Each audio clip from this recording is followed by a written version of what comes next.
आज की इस वीडियो में हम लोग मैथ्स के एक बहुत इंपॉर्टेंट कॉन्सेप्ट को समझने वाले हैं, द यूनिटरी मेथड। और ये एक इक्वेशन सॉल्विंग मेथड है जिसके जिसके केमिस्ट्री में भी और मुख्तलिफ साइंसेज के अंदर काफ़ी ज़्यादा इस्तेमाल है। और हम लोग वीडियो के एंड में देखेंगे अभी कि केमिस्ट्री और पर्टिकुलर स्टाइक्योमेट्री में हम लोग कैसे यूनिटरी मेथड को इस्तेमाल कर सकते हैं। तो चलें सबसे पहले ये देख लेते हैं कि यूनिटरी मेथड का मतलब क्या है। तो बेसिकली ये जो यूनिट है, इसके अंदर यूनिटरी मेथड के अंदर ये जो यूनिट है, यूनिट हम आपको पता होगा हम लोग कहते हैं वन को। वन यूनिट बेसिकली एक इकाई यानी वन चीज़। तो बेसिकली ये जो यूनिटरी मेथड है ये वन से निकला है और इसमें आपने करना ये है कि आपने एक रिलेशन आपको चाहिए होगा। आपको एक रिलेशन चाहिए होगा सबसे पहले, कोई भी एक रिलेशन। और उसके बाद आपने जो चीज़ मालूम करनी है उसको आपने वन में सबसे पहले उसको आपने वन में कन्वर्ट कर देना है। और इसके अंदर रूल ये अप्लाई होगा कि आप जो ऑपरेशन किसी इक्वेशन की लेफ़्ट साइड पे करेंगे वही ऑपरेशन आपको उस इक्वेशन की जो है वो राइट साइड पे भी करना पड़ेगा। बेसिकली इसकी हम लोग एक एग्जांपल से, सबसे पहले एक बहुत बेसिक एग्जांपल से समझ लेते हैं ताकि आपको समझने में आसानी हो।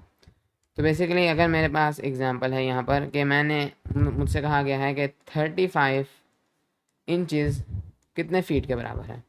35 इंचज़ कितने फ़ीट के बराबर है और मैंने ये चीज़ निकालनी है, तो मैं इसको यूनिटरी मेथड के ज़रिए बहुत ज़्यादा आसानी से निकाल सकता हूँ। तो चलिए अब देखते हैं कि कैसे। तो जैसा कि मैंने कहा सबसे पहले आपको एक रिलेशन की ज़रूरत है। अब हमें सबसे पहले एक रिलेशन ढूंढना होगा।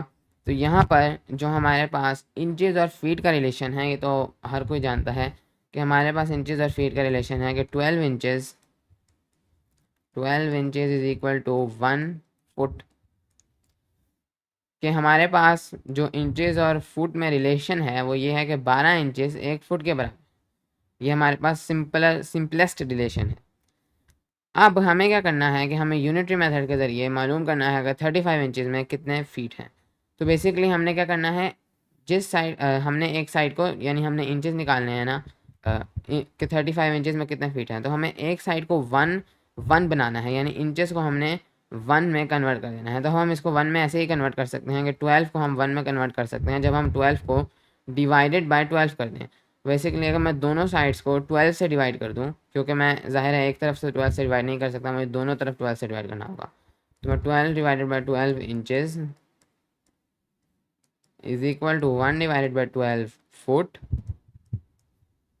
तो अब मैं अगर इसको मज़ीद सिंप्लीफाई करके लिखूँ तो मैं लिख सकता हूँ कि 1 inch is equal to 1 divided by 12 foot या फीट। फीट का है तो ज़्यादा ठीक है क्योंकि यहाँ पर भी फीट, क्योंकि जो 1 फुट होता है बेसिकली वन के अलावा जितने भी नंबर्स हैं उनके साथ प्लूरल फॉर्म आती है। तो इस तरीके से मैंने इसको मज़ीद सिंप्लीफाई करके लिख दिया है 1 inch is equal to 1 divide by 12 feet. अब हमने निकालने थे 35 इंचेस, तो अब मैंने वन को वापस बनाना है 35 में। और ये भी बनाना बहुत आसान है, हम वन को 35 से मल्टीप्लाई करेंगे तो बनेगा। तो हम दोनों साइड्स को 35 से मल्टीप्लाई करेंगे। तो बेसिकली हम दोनों साइड्स को 35 से मल्टीप्लाई करेंगे तो ये बन जाएगा, दोनों साइड्स को हम लोग 35 से इस तरीके से मल्टीप्लाई करते हैं तो तो ये इंचेस, और इस तरफ भी हमें इसको 35 से मल्टीप्लाई करना होगा। तो 1 divide by 12 multiplied by 35 feet. अब ये किसके इक्वल आ जाएगा, यहाँ पर हमारे पास सिंपल वे में आ जाएगा 35 इंचेस जो कि हमने निकालना था is equal to 35 divided by 12 feet. और हमने निकाल लिया है अपने सवाल को कि हमें मालूम करना था कि 35 इंचेस में कितने फीट हैं और वो हमने मालूम कर लिया है। तो बेसिकली इसको हम लोग मज़ीद सिंप्लीफाई करके लिख सकते हैं, यानी कि इसको पॉइंट्स में अगर हम लोग कन्वर्ट कर दें तो अप्रॉक्सीमेटली राउंड ऑफ करके हमारे पास ये तकरीबन बन जाता है 2.92 फीट। तो हम लोगों ने यूनिटरी मेथड के ज़रिए बहुत सिंपल से तरीके में ये निकाल लिया है कि 35 इंचज़ में कितने फ़ीट होंगे। और आप देख सकते हैं कि इस यूनिटरी मेथड के ज़रिए से ये प्रॉब्लम काफ़ी सिंपल और आसान हो गई। अब चलें एक और एग्जांपल ट्राई कर लेते हैं। तो चलें मान लेते हैं कि अब मुझे कहा गया है कि मालूम करो कि 499 लेट से एग्स एग्स कितने डजन्स के बराबर हैं, कितने डजन्स के बराबर हैं। अगेन अब आपके लिए मुश्किल नहीं होना चाहिए। सबसे पहले हमें एक रिलेशन बनानी है। तो एग्स और डजन के दरमियान क्या रिलेशन है, ये भी बहुत आसान है कि हमें पता है कि 12 अंडे यानी 12 एग्स 1 दर्जन के बराबर है। 1 dozen is equal to 1 dozen, ये हमारे पास रिलेशन है। अब हमें क्या करना है, 499 एग्स बनाने हैं। सबसे पहले यूनिटरी मेथड से हमें एक तरफ 1 करना है, तो 1 करने के लिए दोनों तरफ हम 12 से डिवाइड ही करेंगे, तो 12 divided by 12 eggs is equal to 1 divided by 12 dozens.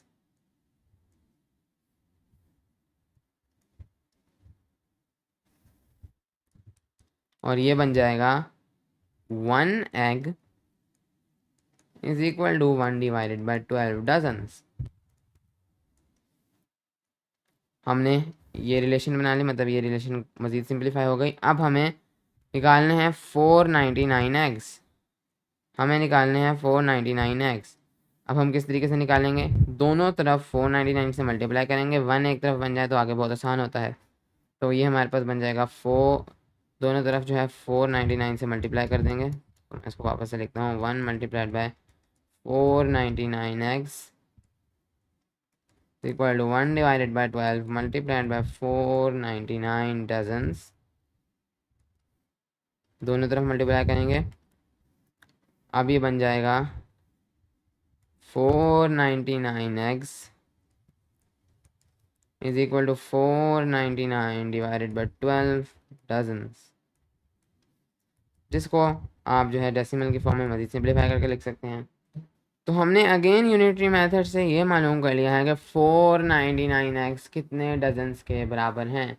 Again ये देखने में काफ़ी कॉम्प्लिकेटेड बात लगती थी, लेकिन हमने यूनिट मेथड से इसको बहुत ज़्यादा सिंपल तरीके से मालूम कर लिया है। तो बेसिकली यूनिटरी मेथड का अब आपको आइडिया समझ आ रहा होगा कि हमने सिंपल वे में एक रिलेशन लेना है और एक तरफ हमने 1 बनाकर और फिर उसको अपने अप्रोप्रिएट जो है वेरिएबल से अप्रोप्रिएट कांस्टेंट से मल्टीप्लाई करके हम लोग जो है अपनी आंसर निकालेंगे। तो चलिए हम लोग देखते हैं कि यूनिटरी मेथड का केमिस्ट्री में जो है, और इन पर्टिकुलर स्टाइकियोमेट्री जिसके अंदर हम लोग कैलकुलेशंस करते हैं, तो स्टाइकियोमेट्री के अंदर क्या रोल है। और बेसिकली हम लोग यूनिटरी मेथड का इस्तेमाल करके स्टाइकियोमेट्री की बेशतर प्रॉब्लम्स को सॉल्व कर सकते हैं।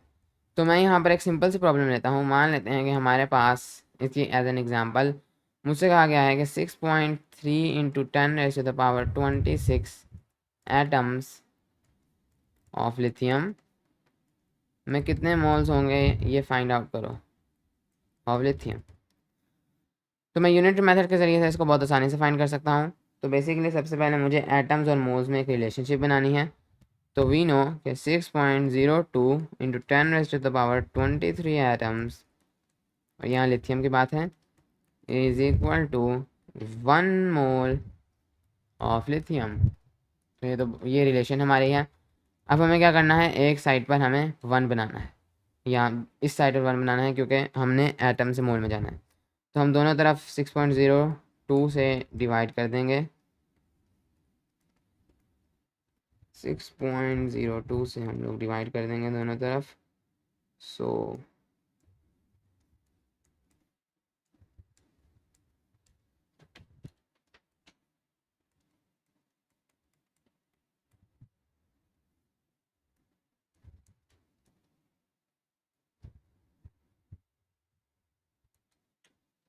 ठीक, यहाँ पर मोल्स ऑफ लिथियम,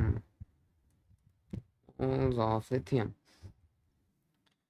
तो बेसिकली कुछ इस तरीके से, अब इस तरफ मेरे पास 1 आ जाएगा, तो इस तरफ मेरे पास आ जाएगा 1।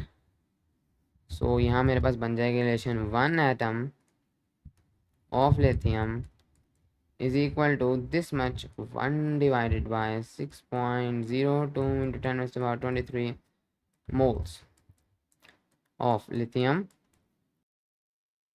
So now हमने निकालने थे कितने भला, हमने निकालने हैं कि 6.3 into 10 raised to the power 26 atoms में कितने होंगे। तो दोनों तरफ हम लोग 6.3 into 10 raised to the power 26 से मल्टीप्लाई कर देंगे। तो 1 multiplied bye 1 multiplied bye 6.3 10 raised to the power 26 atoms of lithium, atoms of Li is equal to 1 multiplied by 6.3 into 10 raised to the power 26 divided by 6.02 into 10 raised to the power 23 moles, 23 moles। Of lithium. तो basically अब क्या होगा, अब आगे relation, अब आगे बहुत आसान है। तो अब हम लोग इस तरफ भी मल्टीप्लाई कर देंगे तो ये हम लोगों के पास आ जाएगा this much atoms of lithium, और इन दोनों को आप डिवाइड करेंगे तो आपके पास आंसर आ जाएगा। और हमने यूनिटरी मेथड के ज़रिए इस स्टाइक्योमेट्रिक प्रॉब्लम को सॉल्व कर लिया है। तो हम लोग इसका आंसर देखेंगे। सो अबाउट 1.05 और मल्टीप्लाइड बाय 10⁻³ मोल्स। तो हमने यूनिटरी मेथड के इस्तेमाल से एक स्टाइक्योमेट्रिक प्रॉब्लम को सॉल्व कर लिया है, स्टाइक्योमेट्रिक प्रॉब्लम को सॉल्व कर लिया है। तो उम्मीद है कि इससे आपको आइडिया मिल गया होगा कि कैसे हम लोग यूनिटरी मेथड के ज़रिए से केमिस्ट्री की प्रॉब्लम्स को भी सॉल्व कर सकते हैं। तो चलिए एक और मोल और मास की जो है कैलकुलेशन की एग्जांपल भी देख लेते हैं। So now let's say we have, हमें दिया गया है कि 3.9 मोल्स ऑफ कार्बन में कितने जो है 3.9 मोल्स ऑफ कार्बन का कितना मास होगा, ये बताओ। तो अब अगेन सबसे पहले हमें रिलेशन निकालनी है, सबसे पहले हमें रिलेशन बनानी है। तो अब हमारे पास मोल्स ऑफ कार्बन और mass of carbon, moles of carbon और मास ऑफ कार्बन में क्या रिलेशन है। तो हम लोग जानते हैं कि हमारे पास, अगर आप पीरियोडिक टेबल में कार्बन के एलिमेंट को देखें, तो मैं यहाँ बनाता हूँ। तो अगर हमारे पास पीरियोडिक टेबल में आप कार्बन के एलिमेंट को देखें कुछ इस तरीके से, तो उसके ऊपर एक नंबर लिखा होगा जो कि उसका एटॉमिक मास होगा, तो वो 6 होता है। उसके नीचे एक नंबर लिखा होता है जो कि तकरीबन होता है 12.01। और ये जो नंबर है ये बेसिकली इसका मोलर मास है या एटॉमिक मास है। AMU लगा देंगे तो एटॉमिक मास है, ग्राम्स लगा देंगे तो मोलर मास है, और ये हम लोग जानते हैं।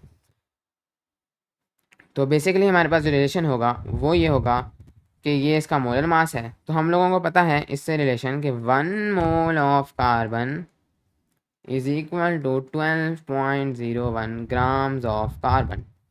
मोलर मास 1 मोल किसी भी चीज़ का मास होता है। तो ये हमने रिलेशन बना ली। अब ये तो पहले ही 1 में बना हुआ है, इसको तो और करने की ज़रूरत ही नहीं है, हम डायरेक्ट 3.9 से मल्टीप्लाई कर देंगे, बहुत आसान है।